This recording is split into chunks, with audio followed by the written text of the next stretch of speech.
Direman 4 hari kerana disyaki terlibat dalam kes pembunuhan. Isu jenayah sering menjadi buah mulut dalam kalangan masyarakat di Malaysia. Namun, pernahkah anda sedari bahawa ada sesetengah isu yang masih menjadi misteri sehingga ke hari ini?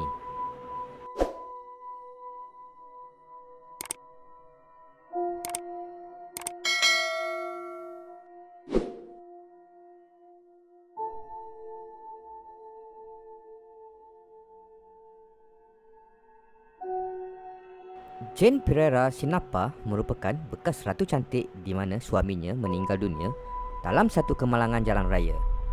Tetapi 4 bulan kemudian, iaitu pada 6 April 1979, dia ditemui mati di dalam kereta di Lebuh Raya Persekutuan Kuala Lumpur. Teman lelaki yang juga abang iparnya tidak sedarkan diri di tepi jalan luar kereta tersebut. Apabila abang iparnya sedar di hospital, dia mengadu dipukul di bahagian kepala dari arah belakang. Abang iparnya didapati bersalah membunuh Jane dan dijatuhi hukuman gantung sampai mati.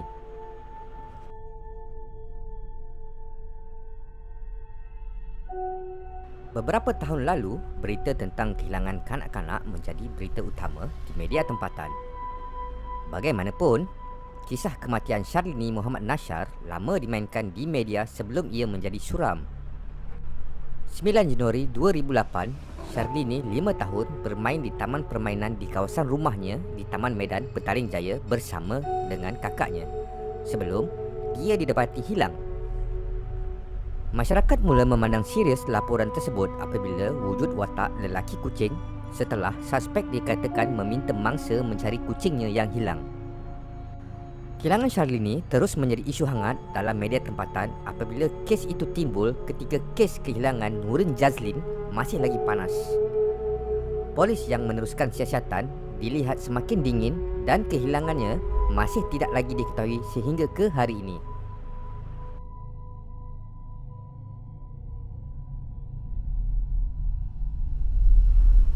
Ogos 2007, Nurin Jazlin Jazimil 8 tahun telah pergi ke sebuah pasaraya berdekatan rumahnya untuk membeli klip rambut sebelum dia dilaporkan hilang. Saksi kejadian berkata, dia dicolek dan dibawa masuk ke dalam sebuah van berwarna putih di Wangsa Maju.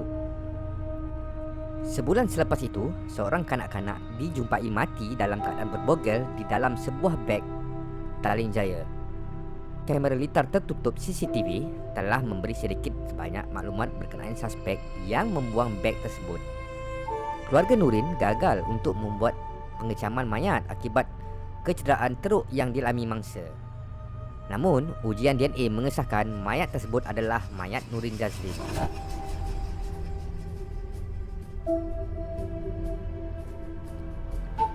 Disember 2003, Nurita dijumpai mati di dalam bilik di sebuah pangsapuri mewah di Seri Hartemas, Kuala Lumpur.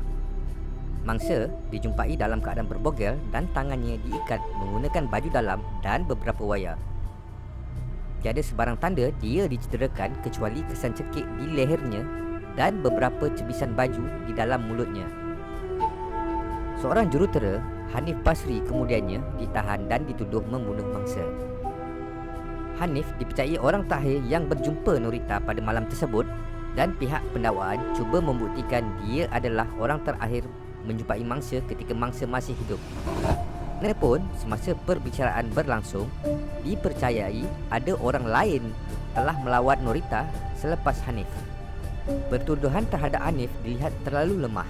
Hanif dibebaskan selepas timbulnya teori konspirasi berkaitan kehidupan sosial Nurita selama ini. Pembantu Menteri Pembangunan Luar Bandar dan Keusahawanan Negeri Sabah, Datuk Norjat Han Berhada, dijumpai mati di dalam sebuah bilik hotel di Bandaran Berjaya, Kota Kinabalu pada 11 Februari 2004. Datuk Norjan dijumpai mati terbaring dalam keadaan lengkap berbaju di tepi katil dengan beberapa kesan tikaman kecil di bahagian leher dan muka beliau. Pada mulanya mengesyaki motif cemburu sebagai punca utama kematian, tetapi menukar kepada motif rompakan walaupun tiada barangan yang hilang di dalam biliknya. Penyiasatan membawa kepada penangkapan seorang pelayan Azman Bakar di mana polis percaya suspek cemburu melihat Nurjan bersama lelaki lain. Ketika sidang penghakiman, seorang saksi telah membawa seorang lagi ahli perniagaan Pakistan iaitu Amir Khan. Beberapa bukti timbul semasa perbicaraan yang menunjukkan Datuk Nurjan mempunyai hubungan dengan Amir Khan. Azman Bakar kemudiannya dibebaskan apabila pihak pendakwaan gagal untuk membuktikan bahawa Azman bersalah. Pada 6 Jun 1976, Tun Fuad bersama beberapa pegawai kerajaan termasuk anak sulung beliau, Johari, menaiki pesawat Nomad GAF yang dikendalikan oleh Sabah Air di lapangan terbang Labuan dalam perjalanan ke Kota Kinabalu, Sabah. Bagaimanapun, ketika menghampiri lapangan terbang antarabangsa Kota Kinabalu, pesawat itu terhenti dan terhempas lalu membunuh semua anak kapal termasuklah juruterbang. Disyaki motif khianat sebagai motif utama kejadian tersebut, walaupun kemudiannya kelemahan reka bentuk pesawat dilihat sebagai punca utama insiden tersebut.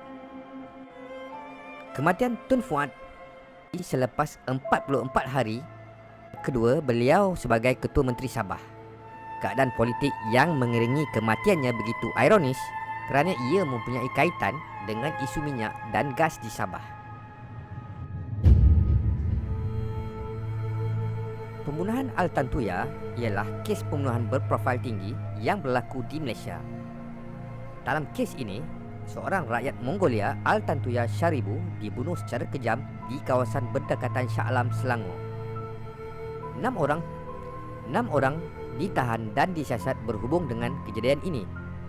Kes ini kes berprofil tinggi kerana ia melibatkan Abdul Razak Baginda, iaitu seorang yang rapat dengan bekas Perdana Menteri Malaysia iaitu Datuk Seri Najib Tun Razak. Kes ini juga melibatkan 2 anggota unit tindakan khas UTK, Chief Inspector Azilah dan Corporal Zirul. Akhirnya pada 13 Januari 2015, kes ini ditutup dengan hukuman gantung terhadap 2 anggota UTK tersebut.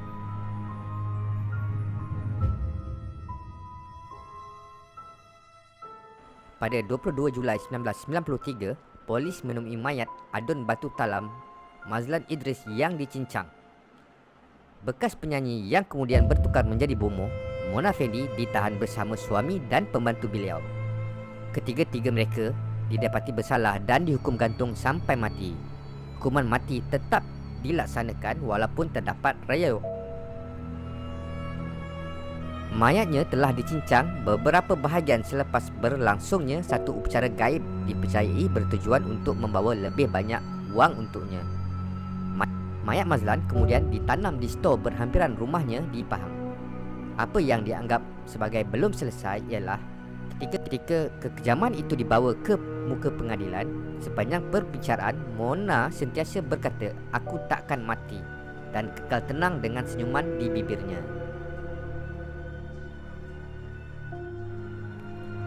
Tan Sri Abdul Rahman Hashim telah dilantik sebagai Ketua Polis Negara ketiga pada 7 Jun 1974. Ketika Abdul Rahman berada dalam kereta menuju ke Bukit Aman, kereta yang dipandu Sarjan Orma yang melalui Jalan Tun Perak telah dihujani beberapa das tembakan. 2 penyerang yang tidak dikenali telah melepaskan 11 das tembakan pada kereta tersebut, di mana 7 das terkena Ketua Polis Negara. Pada masa itu, Malaysia sedang berusaha menentang kebangkitan kuasa subvertif yang datang dari kalangan ahli komunis.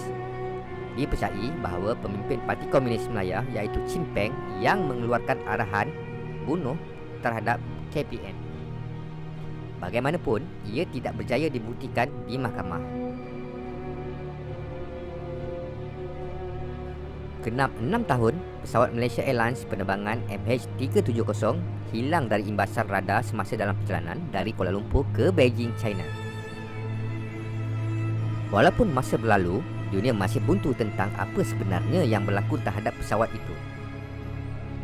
Keluarga 239 penumpang dan anak kapal pesawat Boeing 777 itu masih menanti pengakhiran episod tragis itu.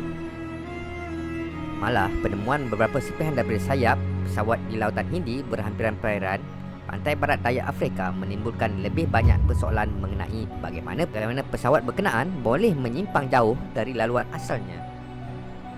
Pencarian secara meluas oleh pelbagai negara dijalankan sejurus selepas pesawat hilang dan pencarian khusus kemudiannya menggunakan peralatan laut dalam yang canggih selama berbulan-bulan juga gagal menemui bukti mencukupi untuk merungkai teka-teki ini. Ringkasnya, tanpa sebarang bukti baru, misteri terbesar dalam sejarah penerbangan dunia ini akan kekal tidak terungkai.